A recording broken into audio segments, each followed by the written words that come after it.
예, 모두 평안하셨나요? 지난주에 12월 첫 주죠. 저희가 느헤미야서를 시작했는데 오늘 느헤미야서 개인 성경 공부와 묵상 첫 번째 시간 진행하겠습니다. 벌써 12월입니다. 너무 세월이 그냥 살같이 지나서 잘 12월 통해서 잘 1년을 정리하시면 좋을 것 같습니다. 이제 느헤미야서 1장을 이제 먼저 성경을 펴시면 좋겠습니다. 성경을 보시면서 그냥 듣고 그냥 쑥 넘어가지 마시고 성경 펴시고 가능하시면 메모도 하시고 그러면 더 좋을 것 같습니다. 주보에 나온 내용을 중심으로 같이 볼 텐데요. 느헤미야는 어디에서 무엇을 하는 사람이었는가 라는 겁니다. 1절과 11절을 보시면은 나오거든요. 이제 성경을 한번 보시면 좋겠네요. 제가 읽어드릴게요. 1절 하갈의 아들 느헤미야의 말이라 아닥사스다 왕 제20년 기슬르 발음이 어렵네요. 기슬르 월에 내가 수상궁에 있더니 이렇게 돼 있고 11절에 보시면 주여 간거하니 귀를 기울이사 주의 종의 기도와 주의 이름을 경외하기를 기뻐하는 종들의 기도를 들으시고 오늘날 종으로 형통하여 이 사람 앞에서 은혜를 잊게 하옵소서 하였더니 그때 내가 왕의 술관원이 되었으니라 나오잖아요. 그러니까 뭐 했던 사람이냐면 술관원이었습니다. 당시 그 제국들에 있어서 다 술관원들이 다 있었는데 이제 암살하려는 독살하려는 사람들이 많았으니까 왕을 보호하는 역할을 하는 사람이었고 굉장히 고위 관리입니다. 그렇죠? 지금식으로 얘기하면 뭐 대통령의 비서실장 정도 될까요? 하여튼 굉장히 높은 그래서 왕에게 국정에 대해서 조언도 할 수 있고 하는 그런 굉장히 높은 사람이었습니다. 1절에 보시면 수산궁이 나오잖아요. 그렇죠? 예. 수산궁은 겨울에 쓰는 겨울 궁전입니다. 한 가지 더 추가해야 될 건 뭐냐면 에스라도 그랬고 느헤미야도 그랬고 유다 땅에서 태어난 사람이 아닙니다. 페르시아에서 태어난 사람. 그러니까 예루살렘 지역은 한 번도 올 일이 없는 사람이었습니다. 그렇죠? 소식만 듣고 있었지 예루살렘을 한번 뭐 직접 가봤다든지 뭐 이런 사람이 전혀 아니라는 거죠. 그렇죠? 페르시아에서 태어나서 자라고 또 술관원까지 된 사람이 느헤미야라는 겁니다. 좀 전에 말씀드렸던 수상궁은 겨울궁전이라고 말씀드렸는데 에스라서 6장 2절에 보면 다리오 왕이 나옵니다. 다리오 왕이 고레스의 칙령 문서를 찾으라고 하는 장면이 나오거든요. 그래서 문서 보관했던 곳이 어디냐면 앙메다 궁입니다. 이건 앙메다 궁은 여름 궁전이고 또 봄에 쓰일 수 있는 것은 페르세폴리스라는 궁이 있습니다. 이건 역사에서 세계사에서도 굉장히 중요한 위치를 차지하는 궁이라고 하고요. 그리고 우리가 잘 아는 바벨론 또는 바빌론 궁이 있습니다. 네 개가 이제 있는 거죠.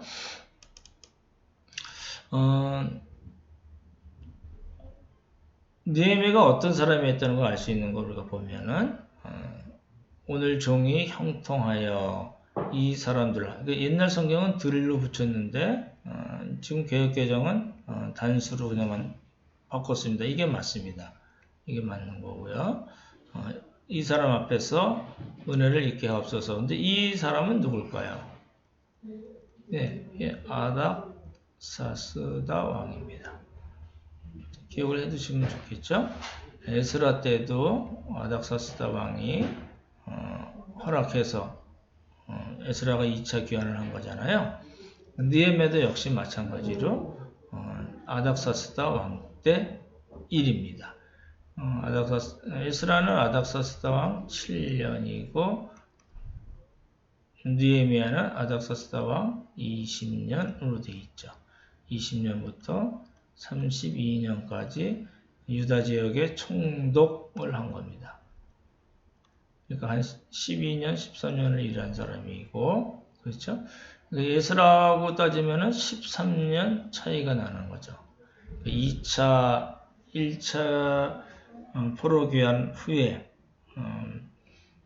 2차 458년 그리고 444년 이게 이제 에스라가 458년이고 느헤미야가 444년에 당연히 주전이죠. 귀환을 한 겁니다. 이런 그 연대는 좀 외워두시면 좋을 것 같긴 합니다. 예. 느헤미야가 이제 수상궁에 있을 때 이제 겨울철이겠죠. 수상궁에 있을 때 누구로부터 예루살렘의 소식을 전해 듣습니다. 예루살렘의 소식 기억해 두셔야 되겠죠. 2절 한번 보시면 나의 한 형제 중 하나니가 두어 사람과 함께 유다에서 이르렀기로 내가 그 사로잡힘을 면하고 남아있는 유다 사람과 예루살렘의 형편을 물은즉 이랬잖아요. 그렇죠? 그리고 7장 2절에도 느헤미야의 동생인 하나니가 나옵니다. 기억해 두시면 좋을 것 같고 지금 이제 예루살렘에서 한 1500km 거꾸로 됐겠네. 어찌됐든 페르시아까지 오는 거잖아요. 그러니까 1500km고 좀 빨리 오면 뭐 더 빨리 올 수도 있겠지만 일반적으로는 서너 달 걸리는 그런 거리였죠. 그렇죠? 하나니가 두어 사람과 함께 와서 왔을 때 느헤미야가 예루살렘의 소식을 물어봅니다. 예루살렘의 형편이 어떤가? 이 형편은 말씀드렸던 대로 정치, 경제, 군사적인 형편을 이야기하기도 하고 또 하나는 영적인 형편입니다. 스피리추얼한 것을 물어봤다는 거죠. 설교 때 요 영적인 것에 대한 거를 더 많이 강조를 하고 그 근거를 말씀을 드렸거든요. 그래서 이제 그 다음 걸 보시면 예루살렘의 소식을 들은 느헤미야는 어떤 반응을 보였는가 라는 겁니다. 4절을 보시면은 4절을 제가 또 읽어드릴게요. 4절 보시면 내가 이 말을 듣고 앉아서 울고 수일 동안 슬퍼하며 하늘의 하나님 앞에 금식하며 기도하여 이렇게 되어 있잖아요. 그러니까 에스라와 같이 에스라는 뭐 주저앉았다는 기가 막혀서 주저앉았다고 그러지만 느헤미야는 그 정도까지는 아닌 것 같고 앉아서 그렇죠? 수일 동안 금식하고 기도했습니다. 그렇죠? 나중에 이제 강구 이야기가 나오잖아요. 왜 그랬을까를 생각해 보시면 좋을 것 같아요. 아까 형편을 물었을 때도 영적인 형편을 물은 걸로 강조가 돼 있었잖아요. 그리고 소식을 듣고 나서 왜 이렇게 앉아서 울고 금식하고 기도할 만한 게 될까라는 생각도 들 수가 있거든요. 왜 느헤미야는 그런 반응을 보였는가 라는 겁니다. 이제 여기서 우리가 살펴봐야 될 게 그겁니다. 느헤미야의 마음속에 있는 건 뭐였나? 느헤미야의 최대 관심은 뭐였는가? 지금 느헤미야는 페르시아 땅에서 아주 고위 관리로 뭐 아쉬울 것 없는 그런 삶을 살았던 사람인데, 이런 느헤미야가 최고로 관심을 가졌던 건 무엇이었을까라는 겁니다. 이거는 가나안 땅, 유다 땅에 있는 이스라엘 백성들에게 관심이 있었다는 겁니다. 그죠? 조금 구체적으로 말씀을 드리면, 뭐, 성전에 대한 것도 얘기가 될 수 있고, 이제 성벽을 진 사람이니까 성벽에 대한 것도 있고, 그 다음에 이스라엘 귀환한 사람들이 하나님의 언약 백성으로서 제대로 정체성을 갖고 살고 있는가에 최대 관심이 있었다는 겁니다. 그런데 이제 들어온 소식은 안 좋은 소식이었잖아요. 그죠? 그걸 한번 보시면 좋을 것 같은데, 여기서 조금 설명을 드리고 갈게요. 하나님과 이야기할 때는 환난과 능욕으로 되어 있습니다. 그렇죠? 환난과 능욕을 당하고 성벽이 다 허물어졌고, 그렇죠? 성문이 많이 있었는데요. 이 성문들이 다 불탔다라는 거잖아요. 그렇죠? 그러니까 하나니아의 보고는 그렇게 이제 보이는 걸로는 성벽이 무너지고 성문이 다 타버렸다는 거하고, 그래서 그 안에 살고 있었던 이스라엘 자손들이 환난과 능력을 당했다라는 겁니다. 그렇죠? 환난과 능력을 당한 것을 조금 더 설명을 드리면, 제가 설교 때 사마리아를 동으로 말씀드렸어요. 당연히 북쪽이겠죠. 유다를 중심으로 북쪽, 동쪽, 남쪽, 서쪽 이렇게 있으면 동쪽에는 사마리아잖아요. 북쪽은요, 사마리아, 호론 사람 산발랏입니다. 호론 사람 산발랏 기억을 꼭 해두시면 좋겠네요.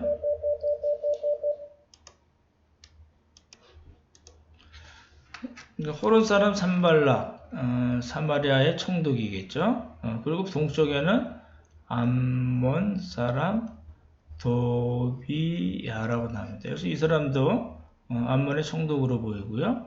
암몬, 그다음에 모압, 에돔 이런 사람들이 다, 이런 족속들이 다 있었고, 남쪽에는 아라비아가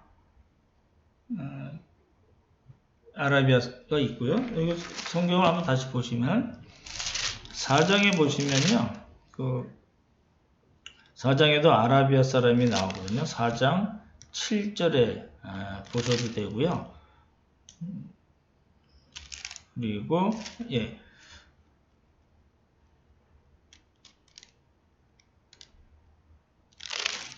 제가 까먹었는데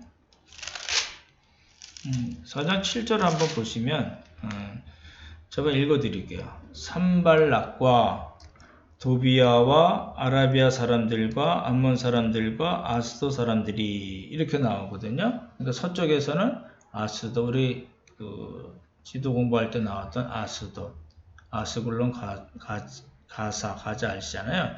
아스도 있고, 여기 남쪽에는 아란 사람 게셈이라고 되어 있습니다.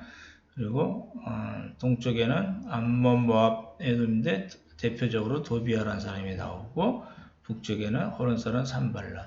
그러니까 이런 이방 민족에게 다 둘러싸여 있었으니까 얘네들이 가만히 안 뒀겠죠. 그래서 환난과 능력을 당했다.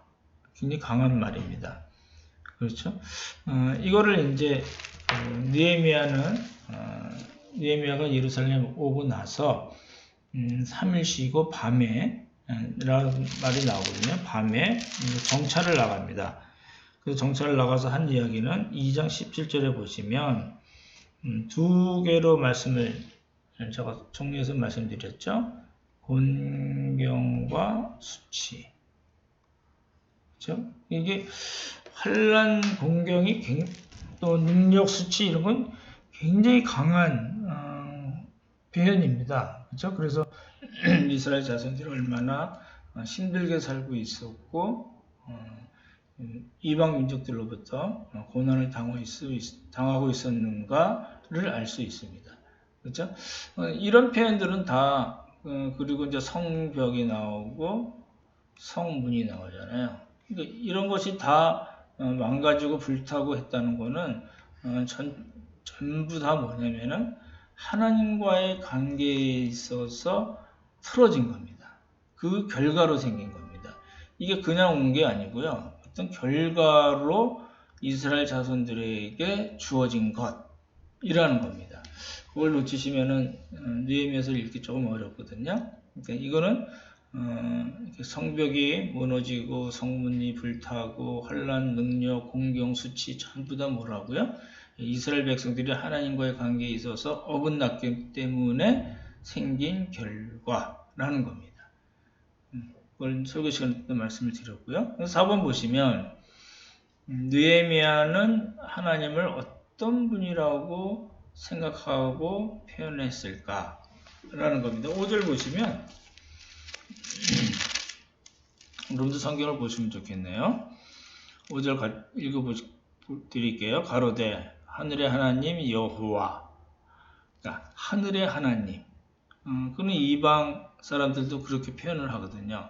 하늘에 신이 있다. 그 신이 우리를 축복하고 저주하기도 한다. 이런 일반적인 생각들이 있었는데 느헤미야는 정확하게 하늘의 하나님, 절대적 주권을 가지신 분이라는 뜻이고 크고 두려우신 하나님, 하나님은 위대하시고 두려우신 분이다.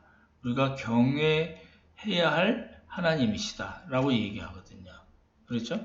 그래서 요 말을 잘 생각을 해 두시면 나중에 느헤미야 4장에도 이야기가 나오거든요. 죄송합니다. 4장 14절 한번 펴보십시오. 1장 5절과 같이 나온 말씀인데요. 4장 14절을 보시면 내가 돌아본 후에 그러니까 예루살렘을 돌아본 거거든요. 귀환해서 귀인들과 민장과 남은 백성에게 고하기를 너희는 저희를 두려워하지 말고, 이방 민족들입니다. 저희 사람들을 두려워하지 말고 지극히 크시고 두려우신 주를 기억하라. 이렇게 말합니다. 그러니까 하나님은 어떻게 표현했어요? 지극히 크시고 두려우신 주. 그죠? 그게 이제 4장 14절에 나온 거고, 지극히 크고 두려우신 분. 그렇죠? 그리고 1장 5절에서 어떻게 나왔어요? 예, 크고 두려우신 하나님. 하늘의 하나님, 여호와, 크고 두려우신 하나님. 그렇죠? 그러니까 그걸 통해서 느헤미야의 신관을 볼 수 있죠. 하나님이 어떤 분이라고 생각하는가. 그렇죠? 그걸 정리하시면 좋을 것 같습니다. 이런 겁니다. 이스라엘랑도 마찬가지고 이제 귀환을 해서 형편을 직접 살피죠. 그렇죠? 하나님으로부터 형편을 듣고 귀환해서 형편을 직접 살핍니다. 그렇죠? 그러고 나서 이러면 안 되겠다. 이렇게 해야 되겠다 생각이 있겠죠. 그렇죠? 그리고 나서 뭘 했어요? 예, 기도로 돌아가는 겁니다. 기도할 때 하나님이 어떤 분이신가? 그렇죠? 지극히 크고 두려우신 하나님, 하늘의 하나님 여호와. 그렇죠? 예, 그러고 나서 이제 기도하면서 뭘 했어요? 느헤미야가 회개를 하는 겁니다. 이건 아주 에스라나 느헤미야서에 동일하게 나오는 내용인데 6절과 7절 보시면 이제 종이 주의 종 이스라엘 자손을 위하여 주야로 기도하오며 이스라엘 자손의 주 앞에 범죄함을 자복하오니, 아까 말씀드렸잖아요. 하나님과의 관계가 틀어졌을 때, 범죄했을 때 생겨난 결과, 환난과 능력, 그쵸? 예, 성문이 불타 없어지고 성벽이 다 부서지고, 그쵸? 2장 10절에 때 얘기한 대로 공경을 당하고 수치를 당하는 것. 그건 뭐 때문에 그래요? 여기 나오잖아요. 이스라엘 자손의 주 앞에 범죄함 때문입니다. 그 죄를 느헤미야가 지금 회개하고 있는 거죠. 주는 귀를 기울이시며 눈을 여시사 주의 종의 기도를 들으시옵소서. 나와 나의 아비 집이 범죄하여. 그죠? 항상 자기를 끌고 들어간 이스라엘 자손이랑 같이 함께 보는 방법이죠. 주를 향하여 심히 악을 향하여 주의 종 모세에게 주께서 명령하신 계명과 율례와 규례를 지키지 아니하였나이다. 그러니까 결국은 뭐예요? 예, 율법이라는 겁니다. 율법대로 살지 않았습니다. 그래서 우리가 이런 환난과 능력을 당하고 있습니다. 그리고 성문이 다 불타 없어졌고 성벽이 다 허물어졌습니다. 라고 회개 기도를 하는 겁니다. 그래서 뭐예요? 율법이 핵심입니다.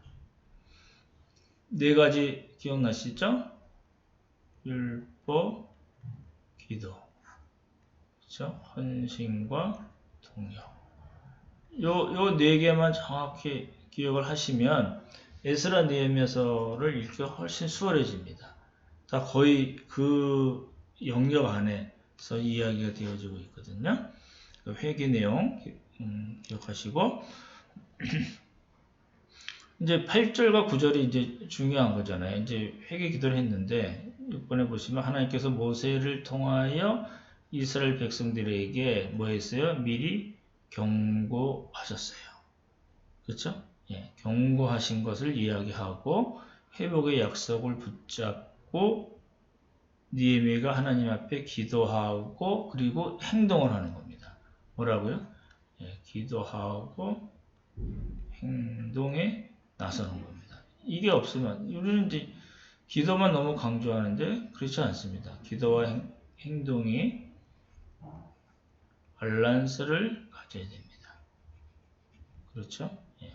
기도, 행동. 이걸 꼭 제가 설교 준비할 때면서도 이런 그림을 많이 그리는데 이게 성경에 너무 많이 나오거든요. 8절, 9절이 이제 제일 중요한 구절로 되어 있잖아요.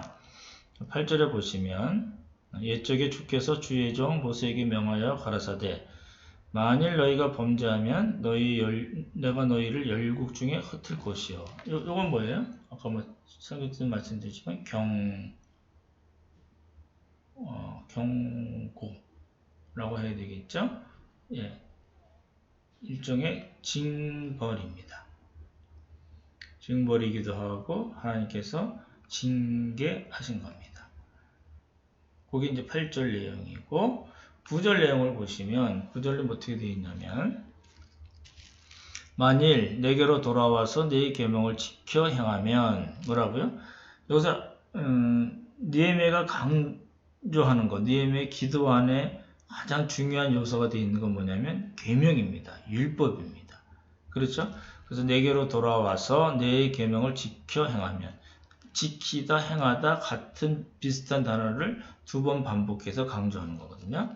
너희 쫓긴 자가 하늘 끝에 있을지라도 내가 거기서부터 모아 내 이름을 두려고 택한 곳, 내 이름을 두려고 택한 곳, 예루살렘이죠. 성전, 그렇죠? 예루살렘을 가리치는 곳이고 그곳에 돌아오게 하리라 하신 말씀을 이제 청컨대 기억하옵소서.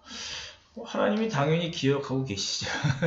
근데 해달라는 거예요. 뭘 기억해요? 하나님께서 회복하시겠다고 하신 말씀, 이 약속을 기억해 주십시오. 라는 겁니다. 근데 말씀드렸듯이 회복이 되려면 조건을 갖춰야 됩니다. 이게 이제 우리가 조심해야 될 부분입니다. 그냥 하나님 sorry, I'm sorry 하면 그냥 탁 회복이 되나요? 그렇지 않습니다. 그거 아주 너무 잘못된 생각들을 많이 이야기하는 경우가 있는데 그렇지 않고요. 말씀드렸던 대로 기도 다음에 뭐예요? 행동이에요. 하나님께서 회복을 주실 수 있는 그런 조건을 갖추는 그런 행동이 있어야지 회복이 일어난다라는 겁니다. 그렇죠? 근데 이제 이렇게 기도한 구절같이 8절 구절같이 기도한 것은 뭐예요? 이스라엘 백성들이 지금 이스라엘 자손들이 그렇지 못하다는 겁니다. 전혀 그렇지 못하다. 그렇죠? 그래서 어떻게 하겠다는 거예요? 그 일에 헌신하겠다는 겁니다. 누가요? 느헤미야가. 이 부분을 이제 놓치시면 안 될 것 같아요.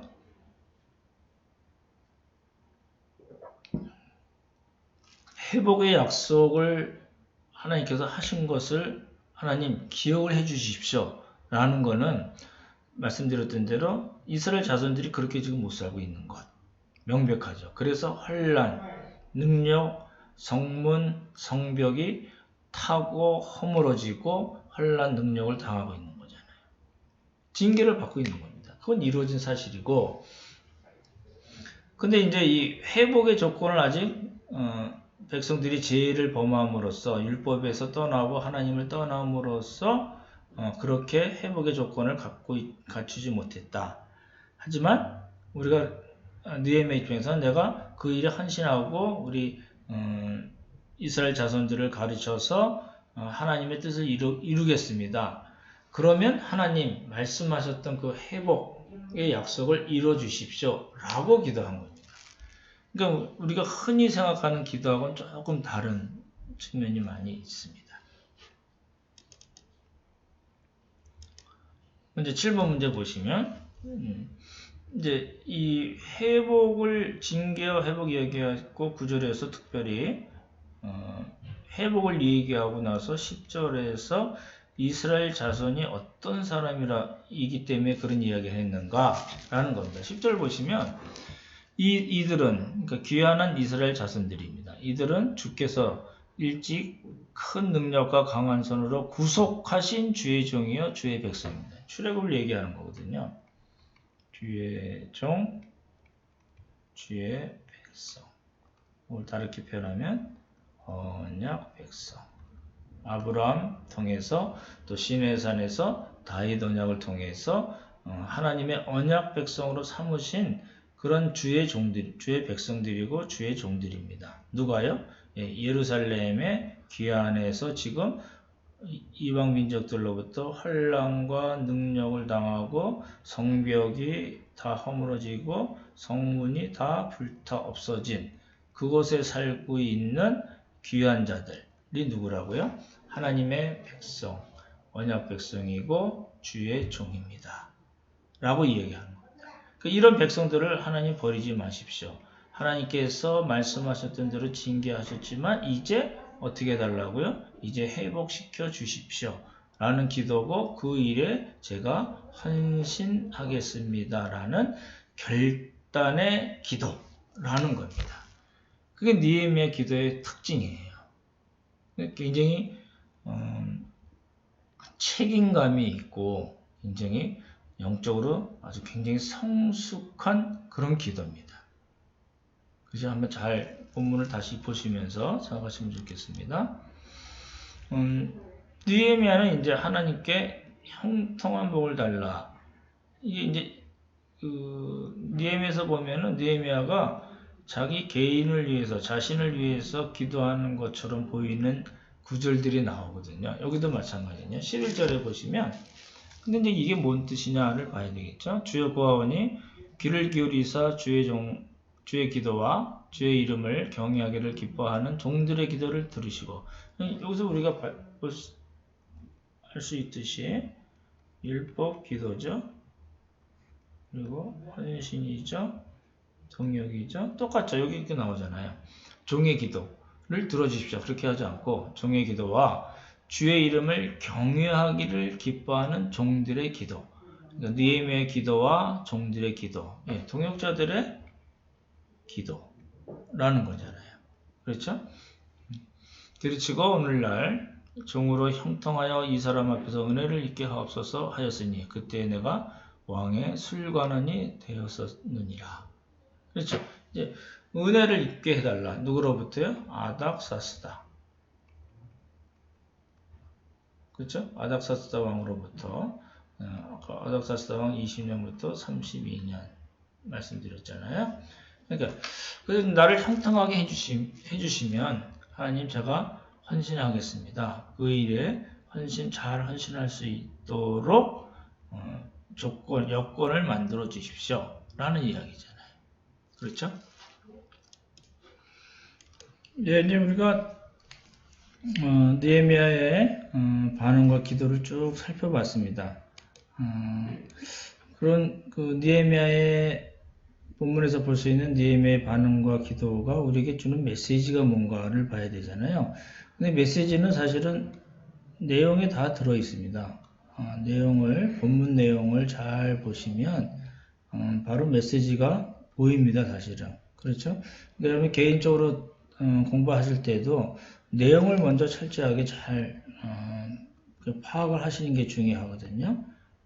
그래야지만이 메시지가 좀 명확해지겠죠. 그렇죠? 그래서 느헤미야의 반응은 느헤미야가 굳이 그런 반응을 안 보여도 되고 굳이 그런 길을 안 들여도 아무 관계가 없는 사람일 수 있습니다. 그렇죠? 그럼에도 불구하고 느헤미야는 형편을 묻고 형편을 듣고 소식을 듣고 뭐 했어요? 예, 기도로 나간 겁니다. 기도뿐만 아니고 헌신을 결단한 거죠. 그렇죠? 이런 흐름이 우리들에게 쉽게 볼 수가 있잖아요. 그러니까 거기서 우리가 주는 하나님께서 우리에게 이 사건을 통해서 우리에게 주시는 메시지가 뭘까를 봐야 된다는 겁니다. 도움을 드리기 위해서 마지막 문제 보시면 이제 수준의 문제입니다. 우리는 어떤 영적 수준에 있는가, 어떤 영적 형편에 있는가. 누가요? 개인과 가정과 교회 공동체가. 우리가 지금 그 교회 창립한 지 4년이 이제 돼가고 있습니다. 12월 18일 인데요. 여러분 개인적으로도 그렇고 가정적으로도 그렇고 공동체적으로도 그렇고 우리가 우리의 형편이 어떠한 건가를 명확하게 좀 살펴볼 필요가 있습니다. 그렇죠? 개인적으로도 그렇고 부부 간에도 그렇고 부모와 자녀들 간의 관계도 그렇고 교회 공동체도 역시 우리가 어느 정도 수준에 와 있는가를 잘 평가할 수 있으면 좋겠고 그리고 나서 우리가 어떻게 해야 될 건가 그렇죠? 해야 할 일이 무엇인가가 이제 정해지겠죠. 그렇죠? 이거는 이제 개인마다 다 다를 수 있고 가정마다 다를 수 있고 교회 공동체의 경우에는 여러분의 여러 가지 생각과 또 관점들이 모여져야 되겠죠. 그죠? 항상 근거는 뭐라고요? 예, 하나님의 말씀인 율법입니다. 그렇죠? 하나님의 말씀을 근거로 우리가 우리의 수준을 살펴보고 무엇을 할 건가를 생각해 봐야 되겠죠. 그렇죠? 이제 오늘 여기까지 보도록 하겠습니다. 수고 많으셨고 느헤미야서를 여러 번 읽으시면 더 도움이 될 것 같고 오늘은 1장에 대해서 살펴보았습니다. 수고 많으셨습니다. 샬롬.